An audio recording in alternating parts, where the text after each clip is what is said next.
Louvamos pela vida do teu servo, que eu tenho certeza que o céu ficará baixinho nesse lugar, porque o Senhor já liberou e revelou uma palavra para a vida dele. Enquanto ele está aqui, continue o abençoando.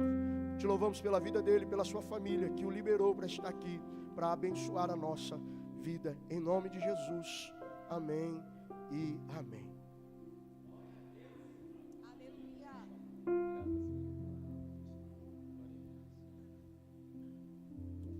Glória a Deus. Minha saudação é com a paz do Senhor Jesus. Tem alguém feliz com Jesus nesta noite? João capítulo 3, versículo 16.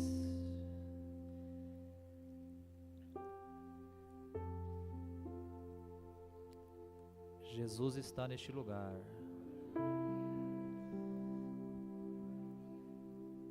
João capítulo 3, versículo 16. Minha gratidão a Deus, pela primeira vez está cooperando nesta linda e amada igreja. Minha gratidão ao pastor Sandro. Deus abençoe, pastor.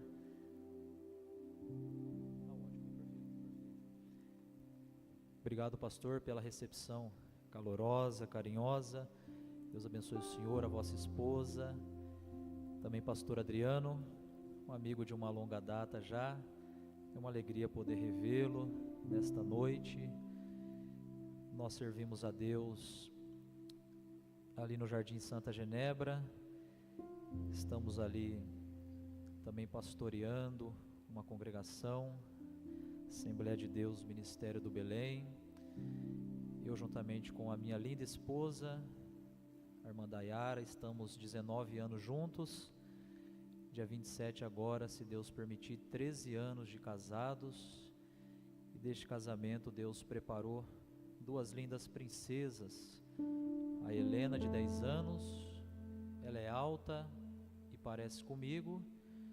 E a Valentina, de 7, que é baixinha e parece com a esposa. Eu sou sozinho lá em casa, irmãos. Tenho 3 mulheres que são unidas. Então os irmãos orem pela minha vida, tá bom? Para Deus me dar graça, porque quando elas se unem é uma bênção dos céus. Mas eu estou feliz, porque família é projeto de Deus. E eu e a minha casa também servimos ao Senhor. Os irmãos encontraram João 3,16, irmãos, amém?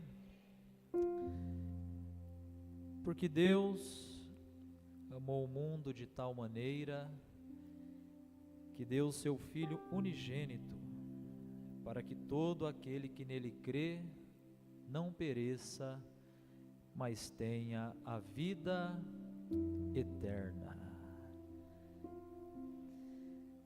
O Evangelho de Jesus Cristo, ele foi escrito por 4 escritores, que nós conhecemos como os Evangelhos: Mateus, Marcos, Lucas e João. Desses 4 escritores, 2 deles não faziam parte dos 12 e do colégio apostólico de Jesus, que é Marcos e também o médico amado Lucas. Porém os outros 2, eles fizeram parte dos 12 que Jesus escolheu. O primeiro é Mateus, também conhecido como Levi, que trabalhava na coletoria de impostos.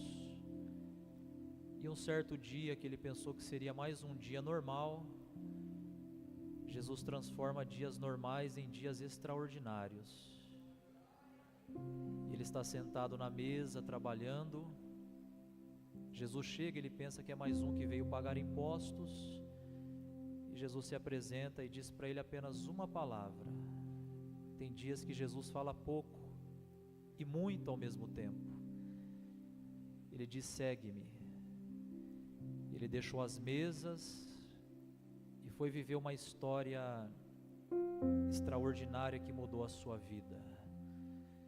Talvez você possa ser um Mateus nesta noite. Você veio pensando que seria apenas mais um culto, Mas um dia normal, que você pensou que seria normal, Jesus pode transformar em um dia extraordinário. O outro é João, o apóstolo amado, aquele que encostava a cabeça no peito de Jesus e escutava as batidas do seu coração. Esses 4 homens foram inspirados, usados para poder apresentar Jesus Cristo de maneiras diferentes. Mateus, quando vai falar de Jesus, ele direciona a sua mensagem aos judeus e apresenta Jesus Cristo como rei, o rei maior que César. Quando Marcos vai escrever a respeito de Jesus, ele pega a caneta ou a pena e, com alguns testemunhos e orientações dados pelo apóstolo Pedro, ele vai escrever de Jesus Cristo para os romanos e vai apresentar a Jesus como servo. Quando Lucas, o médico amado, vai escrever a sua mensagem a respeito de Jesus, ele é inspirado para escrever e apresentar Jesus Cristo como Filho do Homem. E João, quando vai falar a respeito de Jesus, ele recebe inspiração para falar de Jesus Cristo como Filho de Deus. 4 homens com o mesmo intuito: falar a respeito de Jesus, com perfis diferentes, personalidades diferentes, direcionados de formas diferentes, mas com o mesmo propósito: que Jesus seja anunciado, que Jesus seja apresentado. É igual nós que viemos aqui nesta noite, pessoas diferentes, com perfis diferentes, com características diferentes, mas com o mesmo objetivo. E qual é o objetivo nesta noite que nós viemos aqui? Que Ele seja anunciado e glorificado neste lugar. Eu uno o glória a Deus ali da esquerda com o aleluia aqui da direita, com esse toque do instrumento ungido, que nós sentimos a presença de Deus, e um glória a Deus ali, um aleluia ali, uma mão levantada lá no fundo, uma lágrima derramada ali. Jesus está sendo anunciado e o nome dele está sendo glorificado neste lugar.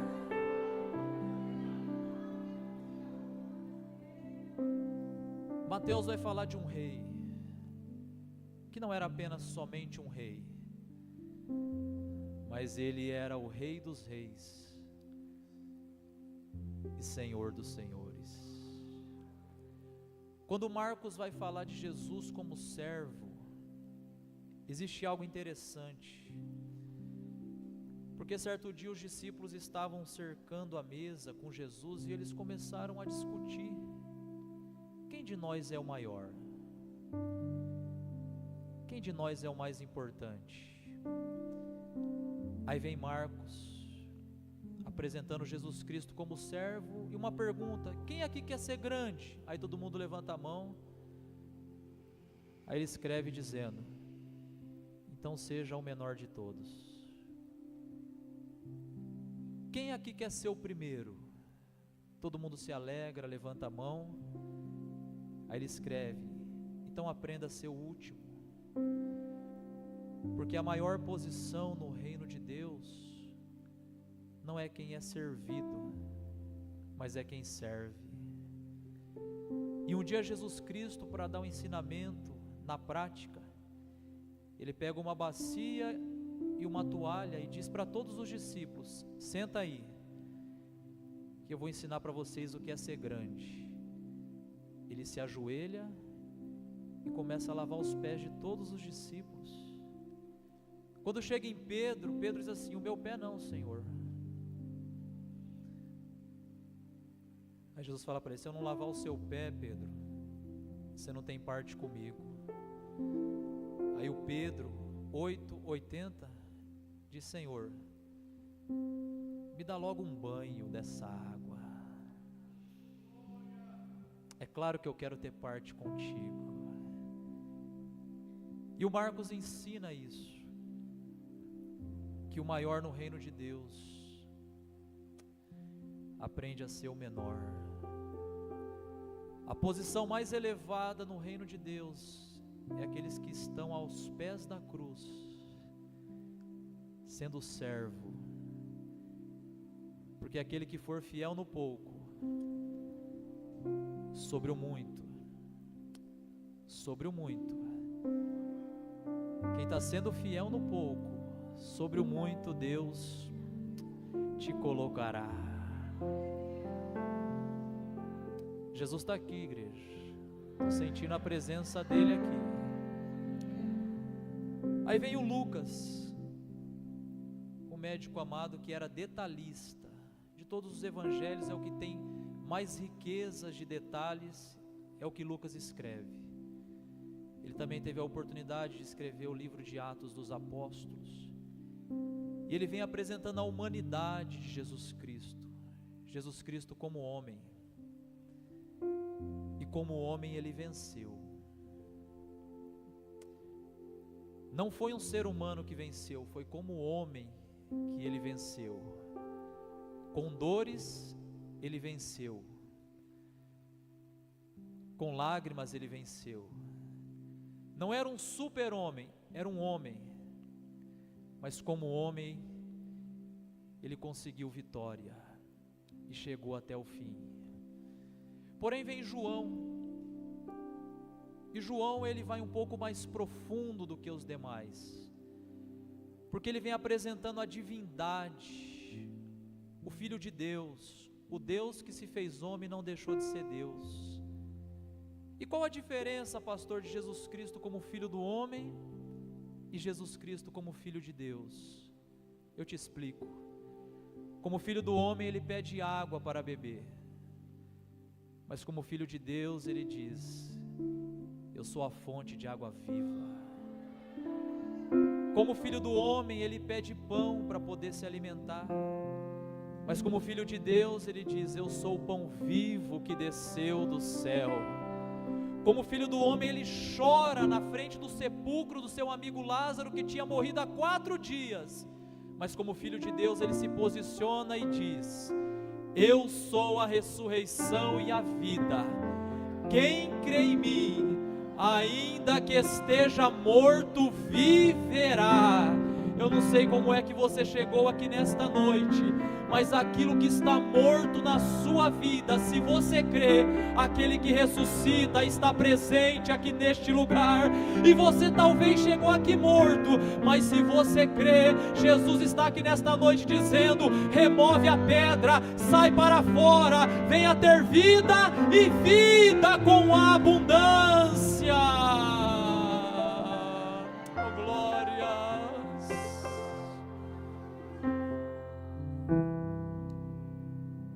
O João ele vai mais profundo do que os demais. Ele escreve 5 livros dos 27 do Novo Testamento. O evangelho que nós lemos aqui, que nós falaremos no decorrer dessa mensagem, 1ª, 2ª e 3ª epístola de João, e o livro da Revelação, o livro do Apocalipse. E tentaram impedi-lo de escrever o Apocalipse,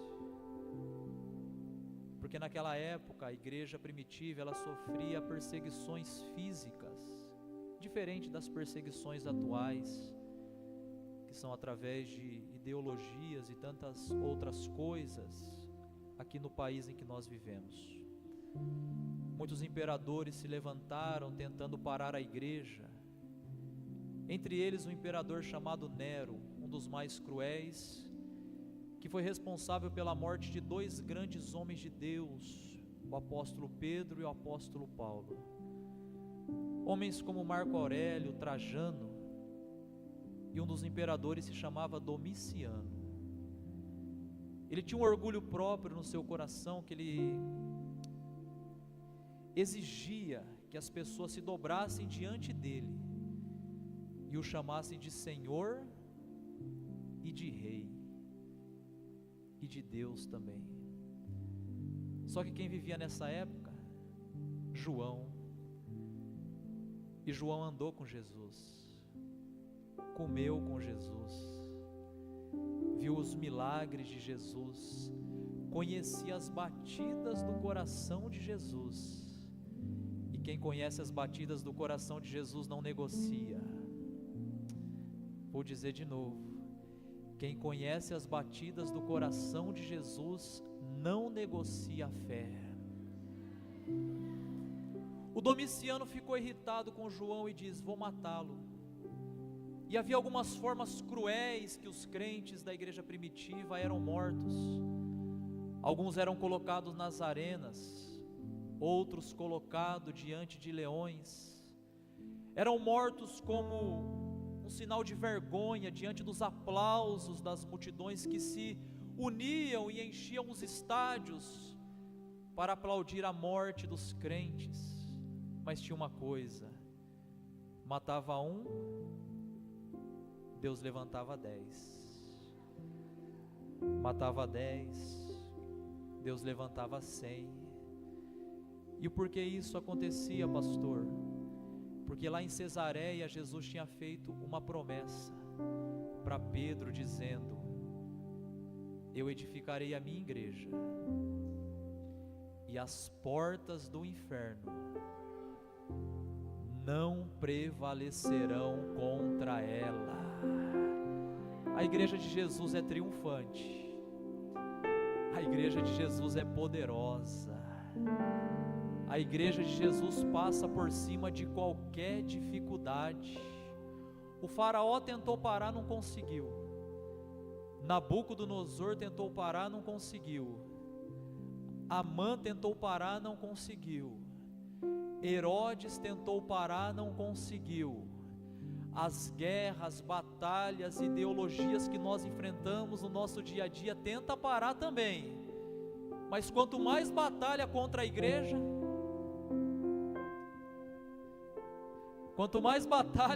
igreja, olha você aqui nesta noite.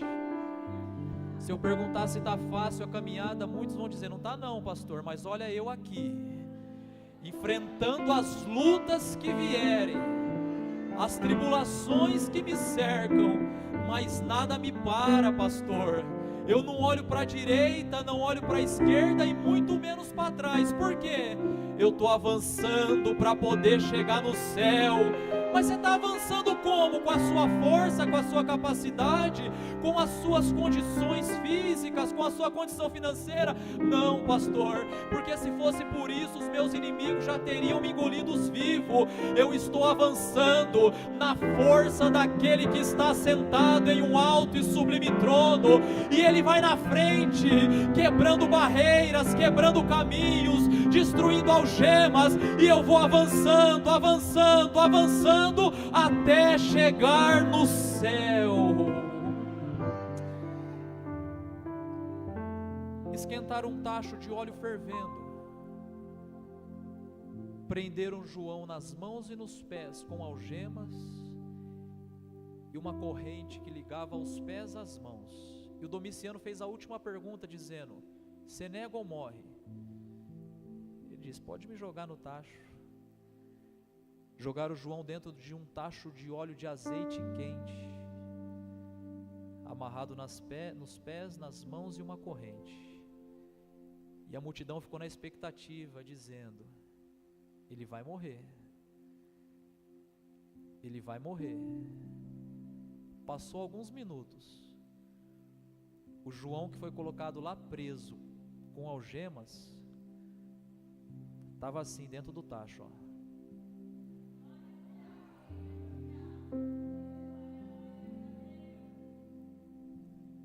Sabe por quê? O tacho estava quente, mas o que estava dentro de João estava mais quente. Porque aquilo que está do lado de dentro supera aquilo que está do lado de fora. Pode vir o que vier, acontecer o que acontecer, o que queima do lado de dentro é mais poderoso do que as decepções que acontecem do lado de fora. Um dia Jeremias, capítulo 20, depois os irmãos leem, estava decepcionado. Ele chega para Deus no capítulo 20, versículo 7 e diz assim: Senhor, o Senhor me iludiu, iludido eu fiquei, mais forte foste do que eu profetizo, mas ninguém ouve a minha profecia, eles não me aceitam. Quer saber, Deus?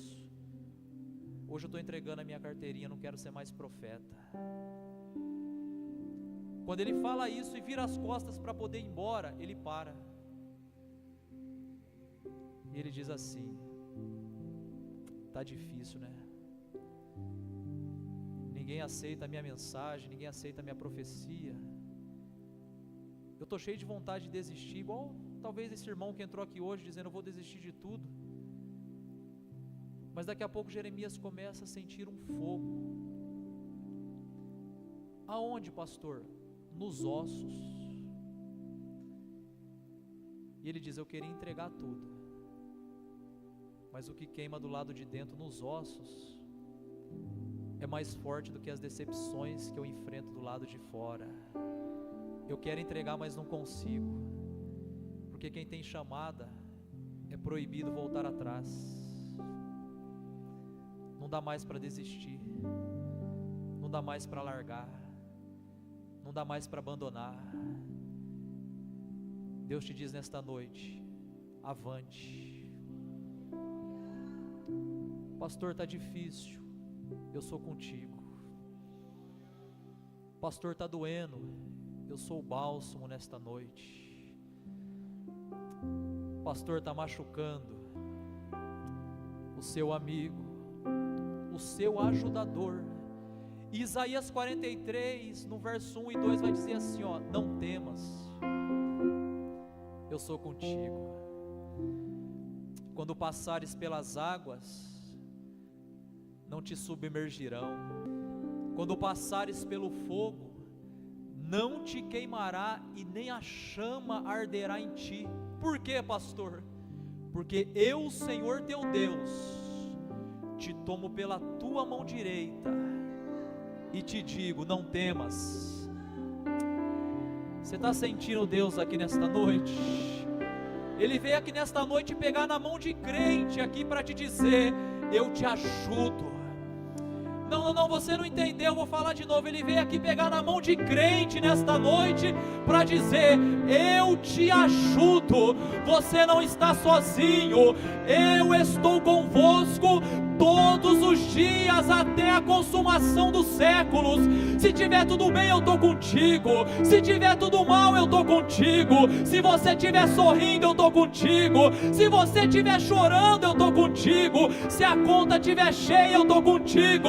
Se a conta estiver vazia, eu estou contigo. Se a geladeira e a despensa estiver cheia, eu estou contigo. Mas se ela estiver vazia, eu sou o teu amigo, eu sou o teu ajudador. Eu te tomo pela tua mão direita e te digo nesta noite: vamos em frente, vamos em frente. A caminhada é muito longa, o projeto é muito longo ainda na sua vida. Quantos acreditam nesta palavra nesta noite? Quantos acreditam nesta palavra nesta noite?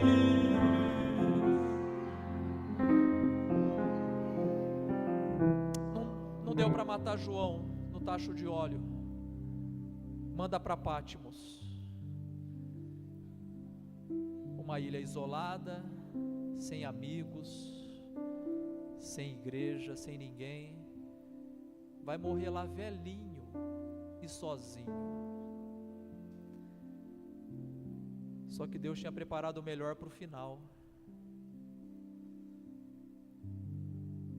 O melhor de Deus estava para o final. Talvez você está aqui hoje dizendo: pastor, já vivi tantas coisas com Deus, eu estou satisfeito, já estou feliz, já estou contente. O João também já tinha vivido muitas coisas. Ele viu tantos milagres, ele viu multiplicação de pães e peixes, ele viu mortos sendo ressuscitados, ele Ele viu Deus acalmando a tempestade e o vento. Ele viu milagres e maravilhas, mas o melhor ainda estava para o final. E num dia João estava sozinho lá em Pátimos. Talvez alguém pensa, foi ser fiel? Olha o que recebeu de presente: uma ilha isolado, sozinho. Mas ele tinha um amigo. Esse amigo está aqui hoje. E no dia do Senhor, o amigo resolve visitar João. Ele é arrebatado em espírito. E ele vai dizer que ouviu uma voz como a voz de muitas águas. Ele se virou para ver quem falava com ele. E a visão que ele tem é bela. Porque dias atrás ele viu um Cristo na cruz, crucificado, pés, mãos, coroa de espinhos, sangrando, dilacerado. Mas agora quando ele vira, ele vai dizer: eu vejo um semelhante ao Filho do Homem. Ele está vestido com um linho fino, de cima até embaixo. Ele tem um cinturão sobre o seu peito.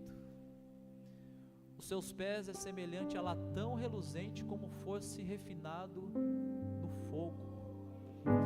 Os seus cabelos brancos como a lã branca.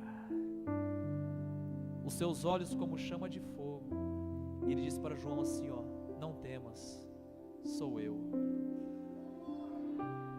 Eu fui morto, mas estou vivo. E tenho, olha só, Jesus não tomou a chave de Satanás. Às vezes o pregador, para querer enfeitar a mensagem, deixar ela mais bonita, ela diz: Jesus foi no inferno, tentou tomar a chave, Satanás recusou e eles ficou brigando. Não, Jesus nunca fez isso, porque ele não tomou a chave. Se você ler o texto, ele vai dizer assim, ó: eu tenho nas mãos as chaves da morte e do inferno.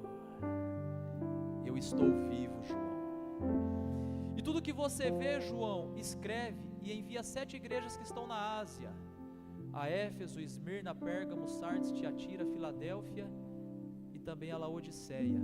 E para todas as igrejas, o final da mensagem era, o começo, quando Jesus se apresentava, ele dizia assim, ó: eu conheço as tuas obras. Se ninguém me aplaude aqui, fica tranquilo, irmãos. Jesus conhece tudo e ele não deve nada para ninguém. E no final das mensagens para as igrejas era: quem tem ouvidos ouça. Ele fala aquilo que o Espírito diz às igrejas. De todas as revelações que João teve, a do capítulo 5 é que me chama a atenção, porque ele vai ver alguém assentado em um alto e sublime trono, e tinha um livro na mão selado com 7 selos, e um anjo forte vai bradar dizendo assim, ó: quem é digno de abrir o livro e desatar os seus selos? E vai dizer o texto assim, ó, que ninguém no céu, na terra e debaixo da terra era digno nem de abrir, nem de ler e nem de olhar para o livro. E o João chorava muito.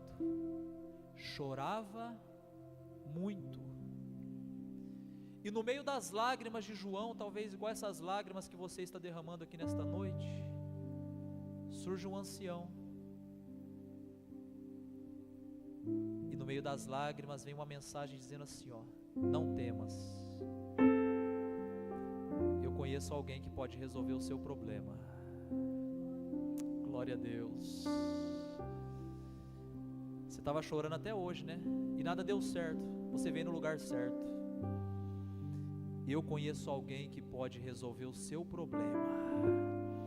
Eis aí o leão da tribo de Judá, a raiz de Davi, que venceu para abrir o livro e desatar os seus 7 selos. Detalhe, eis aí o leão. João, quando se vira, ele vai dizer assim, ó, eu me virei e vi um cordeiro. Mas o ancião disse que era leão, e eu me virei e vi um cordeiro.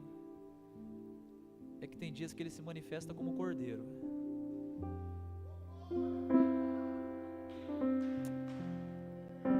Mas tem dias que ele não vem como cordeiro.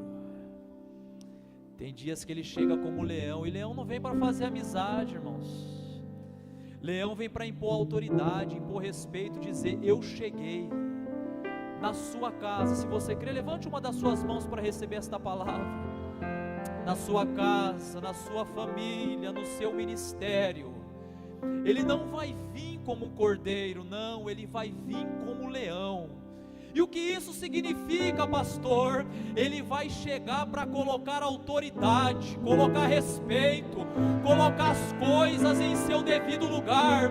Talvez o inimigo da sua alma está lá cirandando, querendo bagunçar na sua casa, no seu ministério, no seu trabalho, na sua família, até hoje, porque se você der a liberdade, o leão da tribo de Judá está chegando aí, e ele vem para colocar Satanás em retirada e colocar as coisas no seu devido lugar. Se você crê nesta palavra com a mão levantada, une com um grito de glória e enche este ambiente de adoração.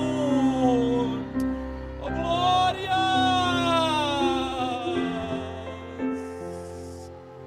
Oh, aleluia!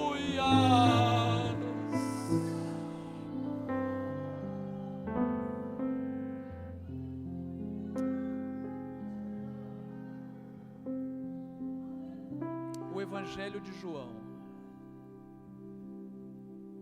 ele começa dizendo que no princípio ele era o Verbo.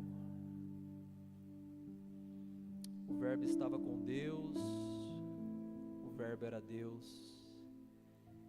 Ele estava no princípio com Deus. Todas as coisas foram feitas por Ele, e sem Ele é impossível. Ah, se não fosse Ele.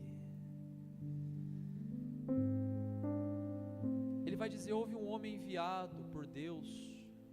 Não era ele a luz do mundo, mas só veio para anunciar a respeito da luz, João. E João falou muito dele. O último profeta da antiga aliança, João Batista. Ele pregou tão bem e alcançou tanta notoriedade, respeito, que um dia chegaram e falaram assim, por acaso você é Elias, Jeremias, você é o próprio Cristo? Imagine só ser comparado com o próprio Cristo depois de uma mensagem pregada. Se fosse nos dias atuais, a gente ia logo no Instagram, depois do culto, colocava uma foto lá e dizia, irmãos, hoje eu preguei tão bem, que os irmãos pensaram que eu era o próprio Cristo. Enfim, mas João não era disso. João sabia para aquilo que ele foi chamado, e disse assim, vocês estão me comparando com ele? Eu não sou digno nem de me ajoelhar e desatar as sandálias dos seus pés. Vocês estão me comparando com ele?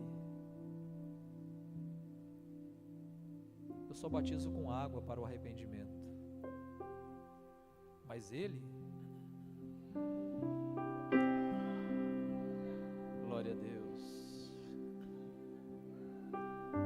eu sou apenas uma voz que clama no deserto, e o objetivo do meu ministério é um só, que ele cresça. Toda a honra, toda a glória seja dada a Ele. Um dia João estava batizando, e João tinha uma mensagem dura, irmãos. João chamava os seus ouvintes de raça de víboras, e ninguém ia embora não, viu? O povo ainda gritava assim, dá-lhe João, prega mais. E a igreja de João estava cheia lá no Jordão. E um dia ele está pregando, chamando todo mundo de víbora. E de repente ele para no meio da mensagem, até engasga ou embarca a voz, e alguém pergunta: João, que cobra é essa agora que você vai chamar? Ele fala: não, agora não é cobra, agora não é víbora, agora a mensagem muda. Eis aí o Cordeiro de Deus, que tira o pecado do mundo. Jesus se batiza ali com João, vai dizer que ele ora, o céu se abre, o Espírito desce, e uma voz do céu diz: eis aí meu filho amado, em quem eu tenho prazer. Depois de um culto abençoado no Jordão, com os céus abertos, o Espírito descendo e Deus falando, para onde é que Jesus vai depois deste culto? Deserto. Às vezes depois de um culto glorioso, Jesus pode nos levar para o deserto. E detalhe, quem levou Jesus para o deserto? O Espírito. Porque quem está no centro da vontade de Deus não vai para onde quer, vai para onde Ele manda. E se for o deserto, pastor, vai lá, fica só 40 dias. Aproveita o deserto não para reclamar e murmurar, consagra a vida. Porque a maior mensagem de Jesus foi depois de 40 dias de deserto. Vou dizer de novo, a maior mensagem de Jesus foi depois de 40 dias de deserto. Talvez a maior marca do seu ministério vai ser depois de 40 dias de deserto. Então, se você estiver nele, ora, jejua, consagra. Os 40 dias vai acabar, e quando você sair de lá, você vai subir na montanha e vai dizer assim, ó: bem-aventurado. Você crê nisso nesta noite? Jesus começa a exercer o seu ministério. O ministério de Jesus é lindo, extraordinário. Só que João 1:10 vai dizer assim, ó, João 1:10, depois os irmãos podem ler, que ele estava no mundo,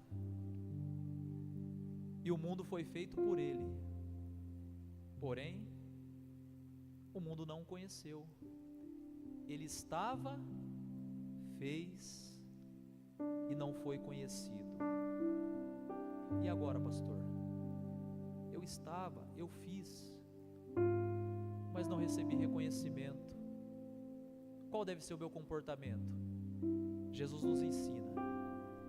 Se ele tivesse parado por causa disso, no capítulo 2 ele não teria transformado água em vinho.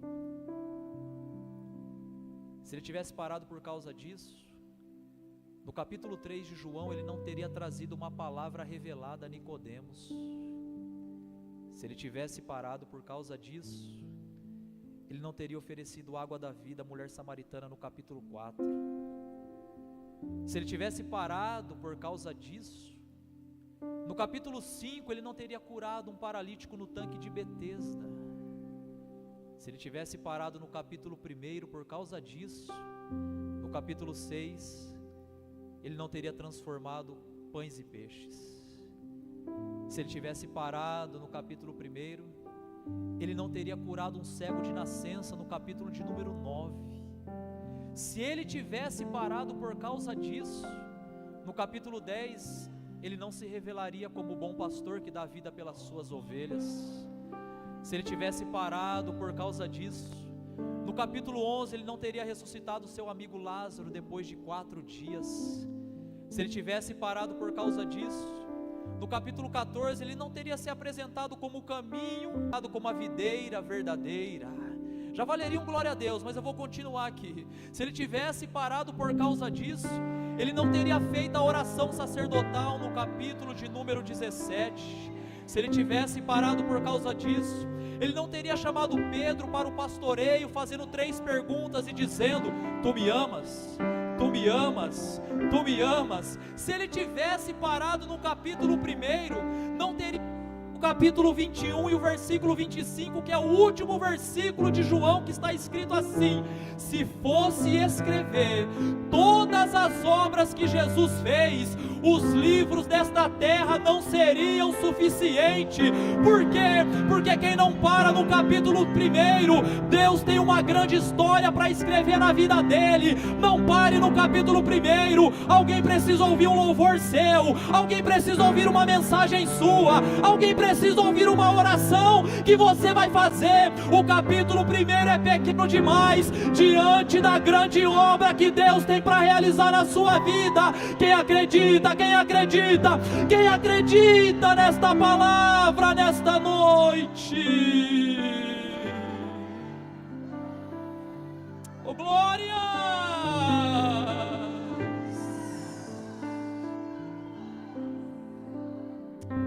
As grandezas que Deus tem reservado são maiores do que as decepções vividas. Vou repetir aqui para você nesta noite: as grandezas que Deus tem reservado é maior do que as decepções vivenciadas.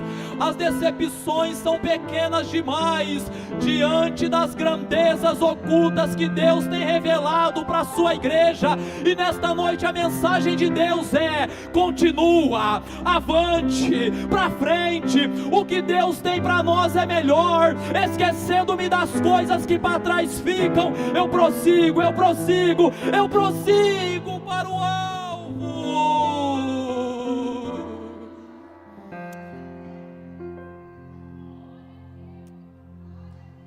Está gostoso este lugar. João 3,16, eu já finalizo a mensagem e devolvo o microfone. Cristo é o tema central da Bíblia. Os 40 escritores que foram inspirados por Deus para registrar os 66 livros da Bíblia Sagrada, sendo 39 no Antigo Testamento e 27 no Novo, com 1189 capítulos e aproximadamente 32 mil versículos, foram inspirados para falar de Cristo, às vezes de uma forma literal, às vezes de uma forma simbólica, às vezes de uma forma figurada, mas a mensagem se direcionava para Ele. Eu vou falar aqui alguns atributos e algumas apresentações de Cristo na Bíblia, aonde a Bíblia é dividida por temas para facilitar para o leitor compreender a sua mensagem. De Gênesis a Malaquias, os 39 do Antigo, e de Mateus, Apocalipse, os 27 do Novo, Cristo é apresentado. Eu vou falar aqui dele. Se você sentir no coração alegria por aquilo que eu vou falar e quiser tributar a Ele a honra, a glória, o louvor, a adoração, você tem liberdade nesta noite. Jesus é apresentado como a semente da mulher. Jesus é apresentado como o Cordeiro Pascual. Jesus é apresentado como o sacrifício perfeito. Jesus é apresentado como a rocha ferida. Jesus é apresentado como a coluna de nuvem, a coluna de fogo e aquele que nos faz chegar até a terra prometida. Quem é Jesus, pastor Ezequiel? Jesus é aquele que julga com justiça. Jesus é a nossa fortaleza. Jesus é o parente remidor. Quem é Jesus, pastor Ezequiel? Jesus é o nosso redentor. Jesus é o amado. Jesus é a sabedoria de Deus. Jesus é o nosso pastor e nada nos faltará. Quem é Jesus, pastor Ezequiel? Jesus é maravilhoso, conselheiro, Deus forte, Pai da eternidade, príncipe da paz, o quarto homem dentro da fornalha, o oleiro.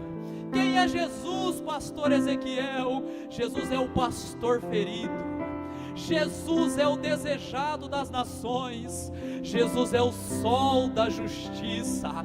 Quem é Jesus, pastor Ezequiel? Ele é rei, ele é servo, ele é filho do homem, ele é filho de Deus, é aquele que batiza com o Espírito Santo.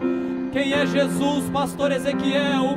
Ele é o cabeça da igreja, é o nosso justificador, aquele que nos reconcilia com Deus, aquele que nos salvou e transformou a nossa vida. Quem é Jesus, pastor Ezequiel? Ele é maior que Moisés, ele é maior que Arão, ele é maior que a lei, ele é maior que o sumo sacerdote, ele é o autor e consumador da nossa fé. Quem é Jesus, pastor Ezequiel? Ele é o alfa, ele é o ômega, ele é o princípio, ele é o fim, é o leão da tribo de Judá, a raiz de Davi, a resplandecente estrela da manhã. Quem é Jesus, pastor Ezequiel? É aquele que virá sentado em um cavalo branco, sobre a sua cabeça muitos diademas, as suas vestes salpicadas de sangue, e sobre a sua coxa vai estar escrito: Rei dos reis, Senhor dos senhores. Você pode se colocar de pé adorando a Ele nesta noite.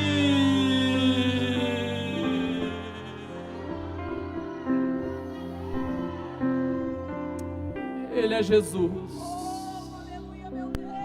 Tem alguém aqui que ainda não entregou a sua vida para Jesus e gostaria de nesta noite conhecê-lo mais de perto? Eu te convido, sai do seu lugar e venha até aqui à frente, nós vamos orar por você. Não existe ninguém melhor do que Jesus. Você já procurou talvez no dinheiro, na bebida, nas amizades, nas festas, e até hoje não encontrou a paz que você procura. Mas nesta noite eu te apresento o príncipe da paz. A paz que o mundo oferece é a ausência de guerra. A paz que Jesus oferece é no meio da guerra. Tem alguém nesta noite que tem coragem de entregar o seu caminho ao Senhor, confiar nele, e tudo Ele fará? Se você veio com alguém nesta noite, um amigo, e ele não consegue sair do lugar e vir até aqui à frente, enquanto o grupo de louvor adora a Deus, você tem a liberdade de sair do seu lugar e vir conhecer este Jesus maravilhoso. De olhos fechados, adore a Ele nesta noite. Oh, glórias!